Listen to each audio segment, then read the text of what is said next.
Opus is a slow, seductive descent into madness. It lures you in with aesthetics, minimalist architecture, and vintage glamour before revealing the rot underneath. This isn't just a movie about a cult. It's a story about how belief becomes branding, how performance becomes reality, and how art can be weaponized. We open with the unexpected return of Alfred Moretti, a washed-up 90s pop icon whose name still carries just enough nostalgia to grab headlines. With no warning, he announces a brand new album and invites a select group to a listening experience at his private compound in the Utah desert. The guests are a mix of modern media voices.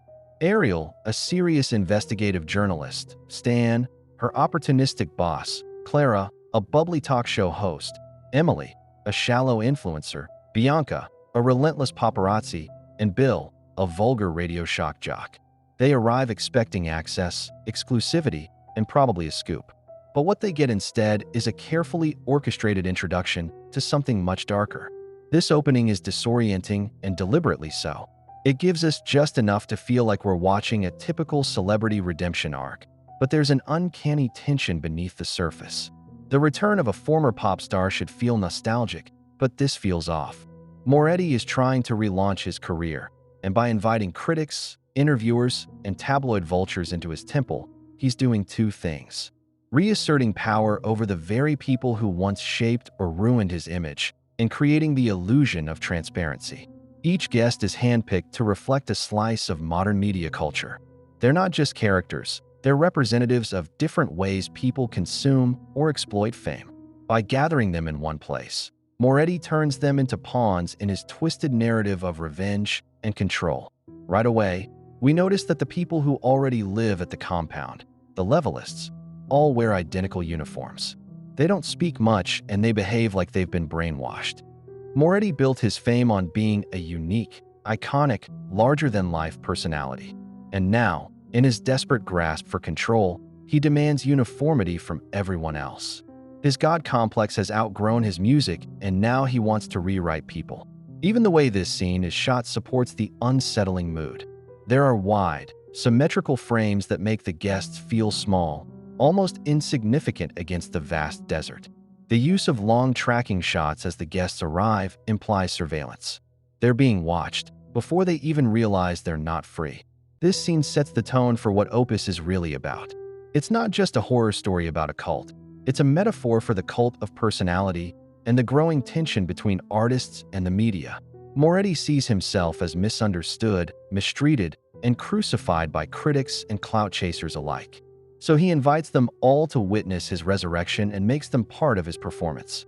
This is a story about how fame corrupts. But even more horrific, it's about how people allow it to corrupt them. The guests begin to explore the compound and are introduced to personal concierge. Ariel is paired with Belle, who never leaves her side. Things seem to be settling into a strange, curated rhythm at the compound. We catch glimpses of escalating weirdness, strict schedules, increasingly invasive hospitality from the levelists, and growing surveillance. Bill, the brash, crude radio shock jock, receives a massage, except this is an execution. As he lies there, vulnerable and unaware, Moretti and several levelists suddenly kill him. Ariel starts to notice the cracks. Bill's absence isn't explained and his belongings disappear. But when she brings it up to the others, especially Stan, she's brushed off, told she's being dramatic or imagining things. This is the moment where Opus turns from a creepy celebrity satire into a cult horror, psychological manipulation, and institutional gaslighting. Bill is not subtle. He's loud, offensive, unapologetically crude, the kind of guy who's built a career on saying the unsayable. So by Moretti killing him, he's silencing a critic and, importantly, the most vocal one. Bill would have been the hardest to control and the least likely to buy into the spirituality. This is the slow shift from suspicion to survival. Moretti doesn't want to be questioned. He wants to be believed unconditionally. And Bill, by dying first, becomes proof of what happens when you refuse to play along. The levelists lead each guest through a bizarre self-care process. It starts off innocently with facials, wardrobe changes, and grooming. But it quickly crosses into personal territory. Each person's pubic hair is shaved. Once purified, they're taken to a private performance by Moretti. At first, this feels like just another culty bonding activity, like getting prepped for a fancy VIP concert. But this scene is actually one of the most psychologically unsettling moments in Opus because it disguises total control as pampering. In religious and cult-like traditions, shaving the head or body can represent a form of purification. But here, it's turned into something invasive. The concert feels like a ritual. He's not entertaining them, he's persuading them. He wants his audience to be receptive, submissive, and emotionally raw. The makeover ensures they're in the right headspace, clean, soft, and vulnerable. Notice how he's positioned during this performance, above them, glowing, and basking in their silence. It's not about the music, it's about power. He's placing himself at the center of their universe. This scene blurs the line between consent and compliance. The guests technically agree to the makeover, but it's not a real choice. It's socially pressured compliance within a context of control. That's the brilliance and horror of Opus. It shows how people will often go along with something as long as it's framed as self-improvement or inclusion, even when it's actually exploitation. Ariel is forced to attend a surreal children's puppet show, supposedly a final send-off before she can leave the compound. The show itself is grotesque in tone, depicting cartoonish rats representing journalists and paparazzi harassing a puppet version of Billie Holiday. It's a bizarre, unsettling attempt at moral storytelling, a twisted version of a cautionary tale. But then the horror shifts from symbolic to literal. Suddenly, the beanbag Ariel is sitting on begins to move. From inside, Emily comes out. The levelists respond with violence, attacking the remaining guests. Stan and Bianca are brutally stabbed to death. This is where Opus goes full nightmare. The puppet show is the manifesto. It presents a warped morality story where the real villains are those who dare to question greatness.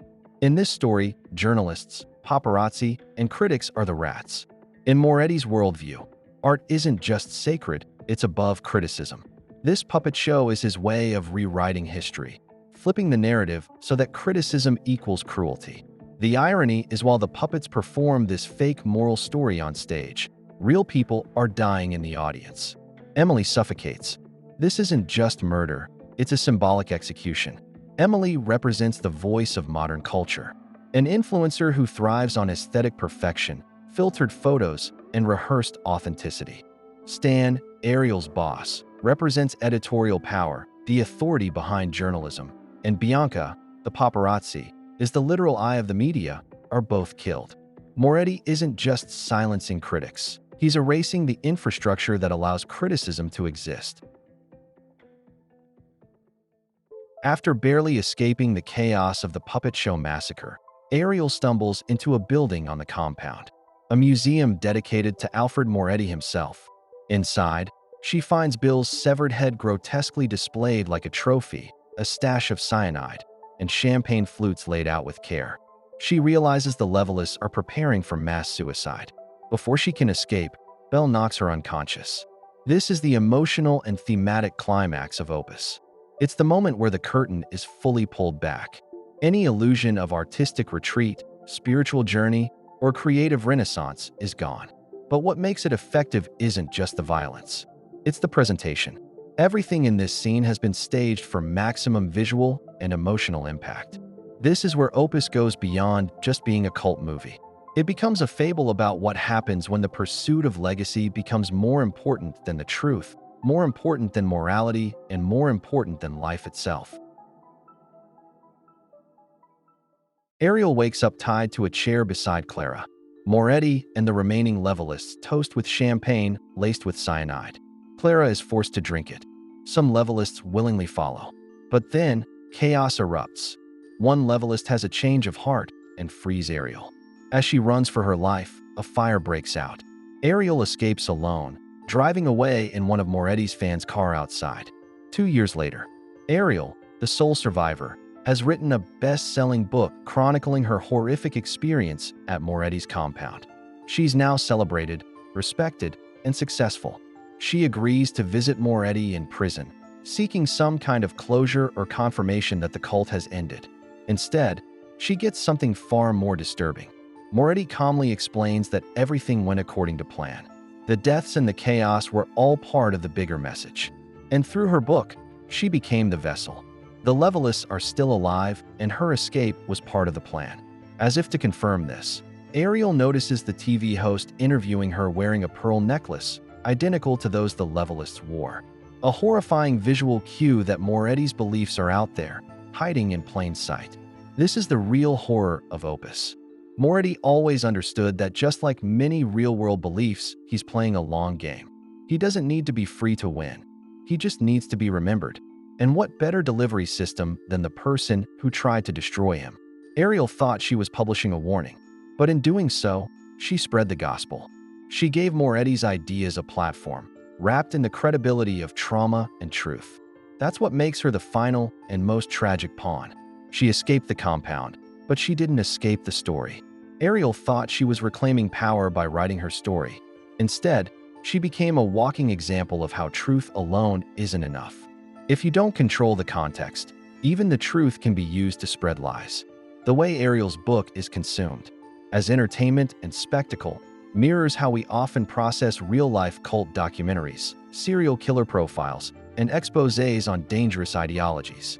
We are fascinated and entertained, but we rarely change anything. Opus is more than a cult horror film. It's about the worship of art, the fear of criticism, and the consequences of unchecked ego. Because in the end, you don't need to believe in the cult to spread it. You just need to tell the story. Make sure to like and subscribe if you enjoyed this video, and I will see you in the next one.